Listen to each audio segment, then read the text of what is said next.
All right, the Dodgers fall to the Blue Jays 11-4 in Game 1 of the World Series, and now they trail this best-of-7 series 1-0. That was a bad night yesterday. No sugarcoating it. I'm going to be honest with you guys. That was not good. Um, Dodgers had an early 2-0 lead. They were able to get to Trey Savage, but man, did they let him off the hook early. They got him out of the game in the fourth inning pretty early, but still, like, they left guys on base. And this is, I did a podcast, an Orioles podcast the other day, previewing this World Series, and he asked me, Justin, great kid, he asked me, um, what are your keys? Are there any weaknesses other than Dodgers bullpen? And I said, yeah. Um, the Dodgers have not hit well with runners in scoring position this entire postseason. They've done just enough, and their starters have been terrific. Again, yesterday, the Dodgers had their chances early in the game yesterday to put some more runs on the board and, make the Blue Jays sweat a little bit. A 2-0 lead for this Blue Jays team is nothing, as you saw yesterday. Um, and I'm starting with the offense because, and I'll get to Blake Snell. He was not good yesterday. He couldn't get the swing and miss that he usually was getting this whole postseason. But if the offense can just get a couple more runs, it allows guys like Blake Snell to calm down a little bit. Not have to pitch perfect. You saw um, Snell yesterday try to pitch too perfect. And he did not have his fastball yesterday. He was missing it at the top of the zone. And, guys, give props to this Blue Jays team. They were just not chasing either. But this offense has got to pick it up. And there was a very telling sign in the first inning, and it seems like this has happened a lot, especially to start these games on the road. Shohei Ohtani strikes out. Mookie Betts grounds out. And then Freddie Freeman or whoever's in the three hole, Teoscar or whoever, Will Smith, strikes out or hits a ground out. We've seen too many of these postseason games start like that with the top three. That cannot happen. I'm sorry, it cannot. Against a kid who's making his seventh start in the big leagues ever, you've got to get to him early, that top of the order. But to their credit, the bottom of the order again, you know, really the saving grace of this postseason. Kike Hernandez, Mr. October, delivers, gets the Dodgers on the board first, and then Will Smith was able to, get a base hit there in the third inning to make it 2-0. But there was a golden opportunity in the top of the second. It was bottom of the order, man. Andy Pages swings at a 3-2 splitter in the dirt. That was nowhere near a strike. And we've seen this a lot from Andy Pages. He's trying to do too much. He's just trying to be a hero. He's trying to get the big base hit. He's trying to hit a grand slam. That's what he's trying to do. And, and then Shohei on a 1-2 pitch grounds out to first, and that's your inning. These guys have to be better with runners in scoring position. There's no ifs, ands, or buts about it. And that was the difference in the game. And, yesterday the Dodgers had a 2-0 lead. You knew that wasn't going to hold. The way Blake Snell was pitching and the way this Blue Jays offense just is a pain in the ass.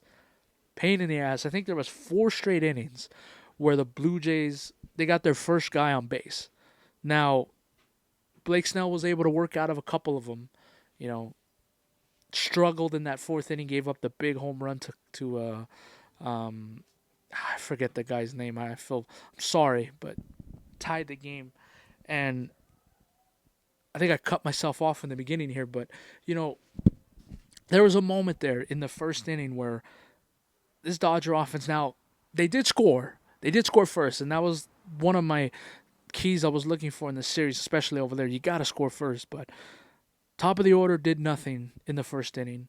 And then Blake Snell got 2 quick outs. Vladdy drew a walk. And then Bo Bichette, who hasn't played in a month, he gets a base hit to the right field side. And all of a sudden, it's runners at the corners, and then Snell walks another guy, and it's bases loaded all of a sudden. And he has to throw like 25 extra pitches. They get out of it, yes, but that should have been the first warning sign that, hey, this Blue Jays team is not going to go away quietly. But and then, of course, the disastrous 6th inning, 9 runs. That was awful. And, I can't get on Emmett Sheehan. You can't. I know everybody wants to bag on him, but he hasn't pitched in almost 2 weeks. He did not pitch at all in the championship series against the Brewers. The last time we saw him was in Game 4 against the Phillies when he gave up the 0-0 tie in the seventh inning, gave up a double to Castellanos to give them the lead. Of course, nobody remembers it because the Dodgers ended up winning that game anyways. But I can't get on Sheehan. He was in a tough position. Whoever would have came in and tried to clean that up, was going to be in a tough hole to begin with. When it was bases loaded in the sixth inning, tie ball game, I was just saying, all right, if you can keep it, because they're going to score, either a sac fly or whatever. If you can just make it 4-2 Blue Jays, I'll take it. I'll take it. And Sheehan was able to get to two strikes multiple times. I think he was able to get to two strikes, but then they put the ball in play, and that's why the Blue Jays have been so good. You know, up, you know, in this postseason, they don't strike out a lot. They put the ball in play, and they get hits, and that's exactly what happened in that sixth inning. And then, of course, the back-breaking grand slam by Barger off of Banda made it 9-2, and that was your ball game. So um, I mentioned this on my story last night. I think the Dodgers had to get punched in the mouth like that. It's kind of been a little too easy, you know, for this team. They're 9-1 this postseason. They've had some games that have gone down to the last pitch. Don't get me wrong. Their bullpen is not good. What else can I say? They did deliver and answer the bell against the Brewers, but was that more of the Brewers just being unable to hit, or was that just the Dodgers, coming through? I think it's a little bit of both, but the bullpen was not good yesterday. And again, it sucks that Alex Vesia, of course, we've all heard the news that he's dealing with a family emergency right now, him and his wife, and hopefully they're okay. Thoughts and prayers out to them. But that was one of those situations yesterday where you probably would have seen Alex Vesia try to, at least put out the fire a little bit. But he's not available this series. There's nothing you can do about it. Hopefully, all is well with him. You gotta find somebody else, but it was just a bad night all around. The Dodgers, yes, they scored first. Yes, they had a 2-0 lead, but left too many guys on base, allowed the Blue Jays to stay in it and keep them at a very close to you. Like if you would have scored 3 or 4 runs, maybe it's a different ball game. Maybe if it's 4-5 nothing Dodgers, maybe it's a different game. But Blake Snell was not good yesterday. Could not finish the sixth inning. Again, you know that's the Blake Snell that I think a lot of Dodger fans were worried about. And again, I can't really get on Blake Snell too much. He's been so good this postseason. He was 3-0 going into last night. He had won game 1 against the Reds, game 1 against the Phillies. I mean, game 2 against the Phillies, and the game 1 against the Brewers. So I can't bag on Snell.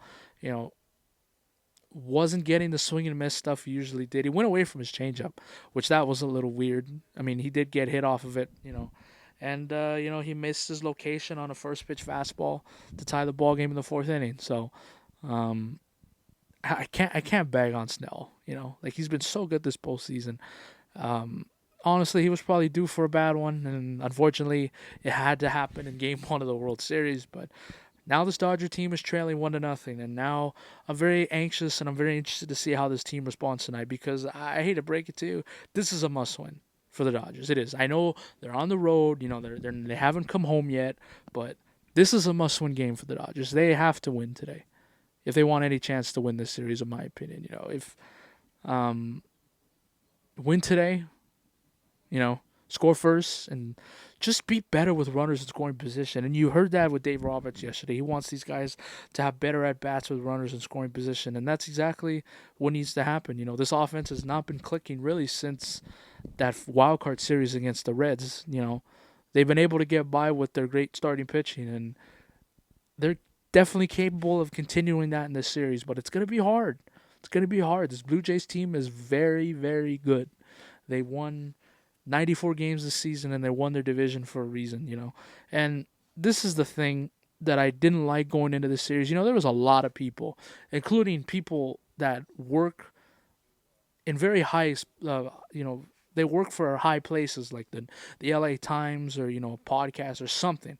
A lot of these people and a lot of Dodger fans too, I saw on social media, they were brushing off the Blue Jays, that they were just gonna Dodgers were just gonna roll in there and just pound them, and this series was gonna be over quickly. I know I said Dodgers in 5, but that was more of like a pick with my heart. I just want to see the Dodgers. If they do win this series, I do want it to be at home, and who knows, maybe by the end of tonight, things balance out a little bit. The Dodgers win Game 2, and all of a sudden, we're back in this series and in the driver's seat again. But um, I did not like what I heard from Dodger fans and a lot of Dodger reporters, that this series was going to be a cakewalk and they were just going to roll over this team. That is not the case whatsoever. I've seen too many of these Blue Jay games, and I saw it for 2 rounds against the Yankees and the um, Mariners. They just don't go away. They don't go away. They put the ball in play, even at 2 strikes. You're not out of the woods yet. And they did all that yesterday without Vladdy hitting like a big home run, and that's a little scary to me. But they're getting contributions all throughout the lineup, and they're just a good baseball team, and they deserve to be here. And now it's up to the Dodgers and see what they do. But I expect better at bats today. I expect them to build off of, and just score first, man. Take this crowd out of it and just continue to tally on. And Yoshinobu Yamamoto has to pitch well today. He has to give the Dodgers at least 6, 7 innings without question. Because with Novesi, I don't know who you're going to. Now, you did not use Sasaki. You did not use Trinan yesterday. So those 2 guys are definitely available. This is all hands on deck, man. Like, I don't know what else there is to tell you.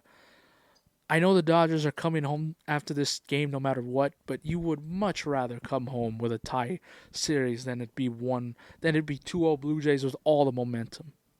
We saw it firsthand last year with the Yankees.